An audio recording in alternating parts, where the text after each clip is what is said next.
This is Cape Breton Accents, I've been here for like 5 years.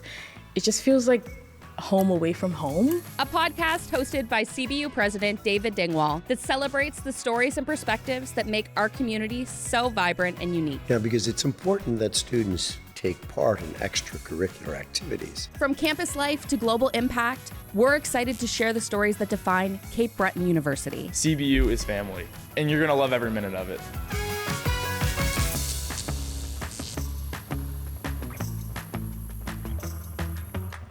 Welcome to Cape Breton Accents. My name is David Dingwall, President and Vice Chancellor of Cape Breton University. And with me today is a gentleman by the name of Ness Timmons. As many of you know, universities across North America have a variety of different stars. Ness Timmons is a star at Cape Breton University. To put that into context, let me share this with you. His accolades include being a 3-time National University Sports Coach of the Year, 7-time Atlantic University Sport Coach of the Year. So welcome to the show, Ness. Thank you very much, Mr. Dingwall. So in about 30 years as a career as a head coach of CBU Capers women's soccer, how did you first become involved with CBU? Well, I've been a teacher, it seems like forever, teacher, coach. I think they go hand in hand. I've been coaching for over 40 years. But in 1996, when they started the women's soccer program, men's soccer program, I had been coaching high school in New Waterford at the time, and they were looking for a coach. And that's 30 years ago. So it seems like I've been here forever, but it's still a lot of fun. And I applied, they hired me, and I must have done something right because this will be my 30th season coming up. So tell us a little bit about your coaching style. Well, if you know me, then you know I have a lot of energy, a lot of enthusiasm, and I think I like that in my players. But I have a holistic, they call it nowadays transformational coaching, but it's a holistic approach where it's not just about the scoreboard. It's about development and growth of individuals. And as a teacher or a coach, that's number one for me. We've had lots of luck on the scoreboard, and that's how a lot of people will evaluate your team. But there's a whole bigger picture. And I would tell our players, great teams have a much bigger picture than just the scoreboard. So I think, having said that, I think that's my style. We have core values, we have a mission statement, but it's always a much bigger picture than just the X's and O's. So tell me about the values. Well, for our team, I think we start with culture. The culture of our team is what it is. Families have a culture. This school has a culture. So we want to start on the right foot. So we have a mission statement.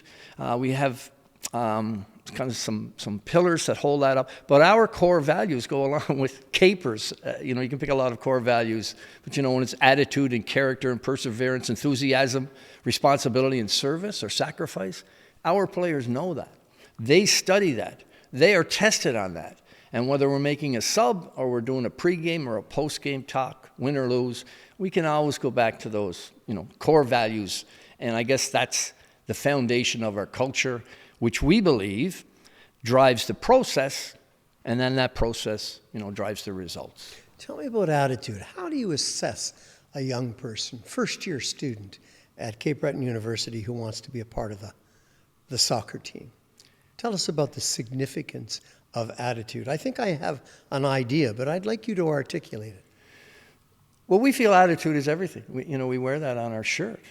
What are you talking about? I taught grade 8, and if I said to a kid, get rid of that attitude before you come into class, it's a different connotation than me saying attitude is everything. So we foster a winning attitude, and we will give examples of a situation where a winner would do this, whereas we don't mind saying the word loser would act in this way. So the attitude, there's an event. Everything happens to us in life. How you handle that is really your attitude. And then that will, I guess, equate to the result you want at the end. But whether it's training, whether it's winning, or whether it's losing, whether it's behavior, whatever it is, we want that positive attitude coming in. And we preach it, we talk about it, and we use, I guess, examples, with our players all the time. Give us an example. Well, let's say shaking hands. Well, we lose a game. Nobody wants to shake hands. Maybe there's some people at the end don't want to shake hands. And there's always, when things are going right, what about a substitute who has to now not get playing time? A player who has played their whole life, they come into a university situation where, well, maybe now they're a substitute. Well, that's tough. It's tough on them. It's tough on their parents. It's tough on their family. But you could take the attitude where you're going to say, you are going to be the leader of the substitutes. You are going to push and drive and be a positive force for the starters, Or you could sulk at the end of the bench and say, woe is me. There's a decision. See, attitude is decision, isn't it? It's just a decision you make. So we feel that that's in the player's control. So how would you motivate your team? You have a bunch of individuals. So how do you motivate the team in order to go on to greatness? I think, if you look at our last core value, it's about service and it's about sacrifice.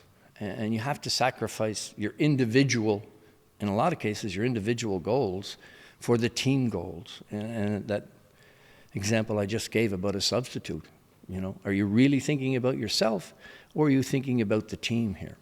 So to gather a team in and have them pursue that goal as a team, there's nothing better than that. And anybody who plays team sports out there, they remember that as a team, what we've done together. So it's a bigger picture again. So how do you stay motivated? Obviously, you work well with young people, you motivate them, but how does the coach stay motivated? Well, I think I've got great help. I've got great assistants, and we're dealing with another generation. I hear that all the time. Generation, I don't know what we're on now, Z or whatever. How do you deal with? But I think any role we have or any job we have, it has to be meaningful. There has to be a purpose. We all start with why. I ask our players, why do you play? They never thought about it. But I think my purpose to try to get the best out of my players, to make them the best version of themselves, either themselves or in the team environment, I feel there's meaning in that. I can make a difference. I can make an impact, whether you're a teacher. And we remember those teachers, David. We remember those teachers who made an impact on us, and they made a difference. They cared. They loved their students. And I think that has stood with me through my teaching career and also through my coaching. So I still have a lot of energy and enthusiasm. If my players come to me and they're lacking energy or enthusiasm, I tell them, you better turn around and try that again, and show up at practice. So what would you say to a grade 11 student who's thinking about coming to CBU and would like to play on the soccer team? What would you say to a recruit like that? Well, I've probably said it lots of times, in the recruiting. When you're a coach and you're looking at players and you're assessing players, evaluating players, and you're watching the game, I would be watching more than the skill and the talent. And you're always trying to get that combination of character and talent. But if they want a family atmosphere where you're connected, where you feel you belong right away, there are a lot of big schools out there who have big athletic programs. When you're dealing with 11, 12, 13 sports, you sometimes get pushed aside, but not here. The number we have, and everybody feels special who's a student athlete here. And so if they come for a visit, and that's the selling feature here, that's the deal breaker. If you come and you look at CBU for a weekend or a day, we've had great success with that because they walk the campus, they talk to people, they connect to the professors, and they know people by name right away. I often tell them somebody will tap you on the shoulder at the grocery store because you're wearing a Capers jacket and say, oh, I watched you, or I'm following your team, from a distance. And a lot of them are just not used to that, but they really enjoy that family atmosphere once they're here. So my final question to you is, any career highlight that stands out for you? Well, we did win the national title on our home turf here in Cape Breton. There were 11 Cape Bretoners on that team, which is unheard of to be at that level. When you knock off Ottawa U and York and UBC on those 3 games, which are huge schools. Well, we had such a following at the time, and the fans came along, the community came along, and they backed us. And that was really more than the victory itself. It's the way everybody came together. The pride in the university, the sense of belonging, that's what a varsity team does. Our name is out there. We go across the country. They've heard of Capers. They've heard of CBU, and a lot of it is due to, the success of our athletic teams. That's the front door in a lot of cases to a university. Ladies and gentlemen, you've just met Ness Timmons, the soccer coach for women at Cape Breton University. And as I indicated at the outset, he is a true star. So Ness, thank you very much for this interview and continued success in your role as the head coach of the Cape Breton Capers. Well, thank you very much for your interest. And always, successful teams start at the top. And we know where that comes from. And we couldn't do what we do at the varsity level without the support above us, and right to the senior top makes us all successful. So thank you, David. Thank you.